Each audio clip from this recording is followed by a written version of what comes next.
Hello，各位大朋友、小朋友，大家好！又到了馒头妈说故事的时间喽。今天要讲什么故事呢？自大傲慢的青蛙。但是在说故事之前，我们总是要再提醒一下哦，请大家订阅、按赞，才不会错过精彩的故事哦。故事就开始喽。今天要讲的是自大傲慢的青蛙。不知道你们周遭有遇到这样的朋友吗？那我们就来听听看，这只自大傲慢的青蛙发生了什么事情哦。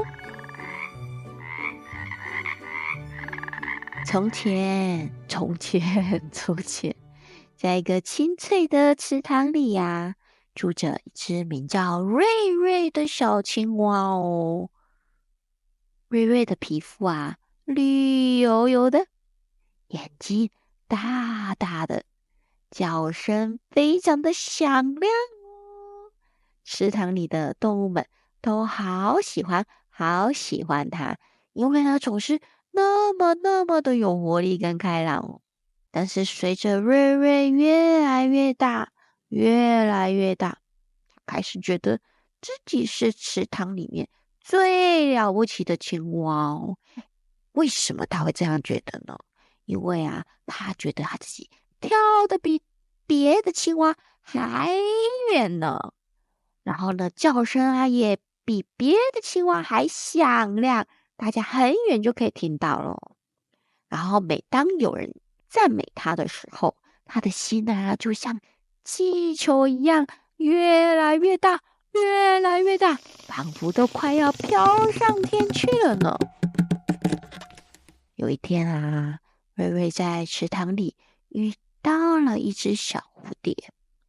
小蝴蝶翅膀上美丽的花纹让瑞瑞感到很惊讶哦。但他不愿意表现出来，反而很高傲地说：小蝴蝶，你虽然翅膀很漂亮，可是呢，我挑的比你还远呢，而且我的叫声比你还响亮呢。你看看，我的腿可是多么有力量啊！叫声多么的洪亮，在这个池塘里，没有人可以比我更厉害的。小蝴蝶轻轻地扇动着它的翅膀，微笑着说：瑞瑞，你确实很厉害哦，但这个世界呢，总有比我们更强大、更厉害的存在哦。所以我们应该要谦虚一点，不能因为一点点的小成就，或者是一点点的厉害，就觉得自己好骄傲，然后就骄傲自大咯。瑞瑞听到小蝴蝶说的话，他才不这样认为，总觉得一定是小蝴蝶嫉妒他。他说的话太可笑，他心里想：这池塘里我才是最厉害的，我才不需要听你说什么要谦虚不要骄傲这些道理，我才不相信你说的话。从那一天起瑞瑞越来越喜欢在别的动物面前炫耀自己多厉害。他跳得更高了，叫得更响亮了，肚子的骄傲也越来越大。每次他说起自己有多厉害，他的肚子就会随着他说的话慢慢的变大，变得像鼓一样哦，几乎都快撑破了。有一天瑞瑞跳到一个池塘上的大石头，向所有的动物们展示他的跳跃技巧。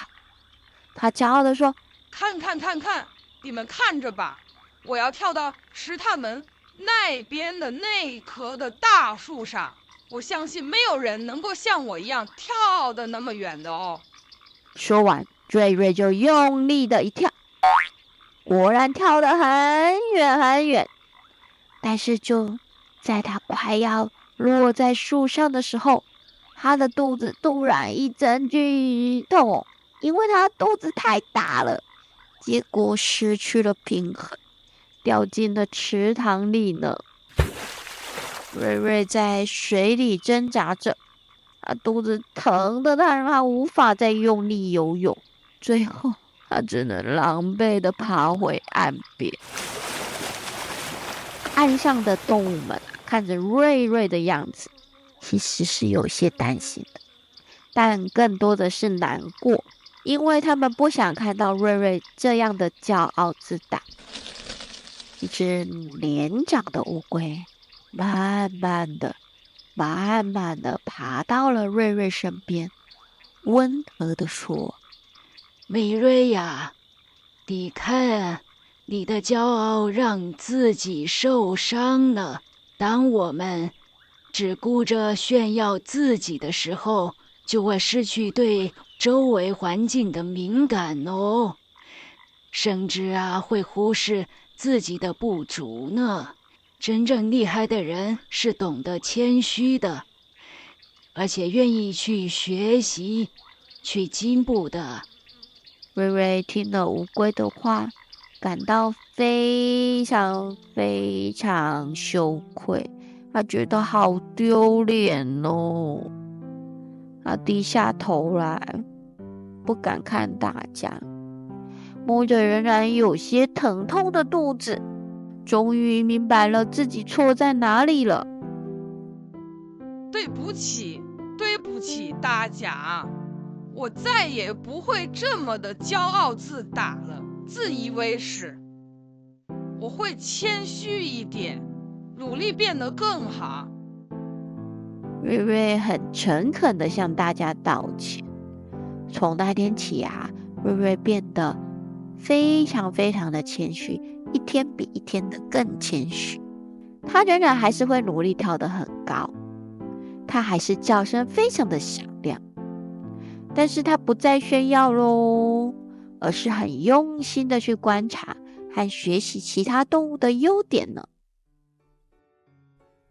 他发现了一件事，当他谦虚的时候，他的肚子变得轻松多了，他能够跳得更高，也能够更快的学习到新本领呢。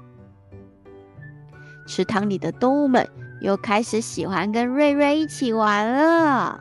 他们发现瑞瑞不仅是个厉害的青蛙，还是一个善良谦虚的朋友呢。哇，听完这个故事，各位小朋友们，你们有什么感觉呢？有没有觉得其实我们也应该要像瑞瑞一样，学会谦虚，也要看到别人的优点因为在这个世界上总是有比我们更厉害的人。当我们谦虚的时候，才可以知道自己不足的地方，自己不够的地方，这样我们才有机会学得更多也才会变得更强，更有智慧哦。你们说是不是？哇，这个故事其实我们要好好的看待自己，但是也要了解自己的不足。今天的故事讲完咯，不知道有没有小朋友要跟馒头妈分享的我相信这个故事一定可以带给你很多想法哦。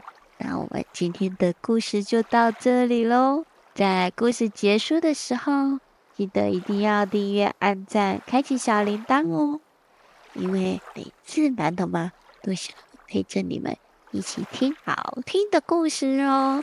祝大家有个好梦，下次见咯，拜拜。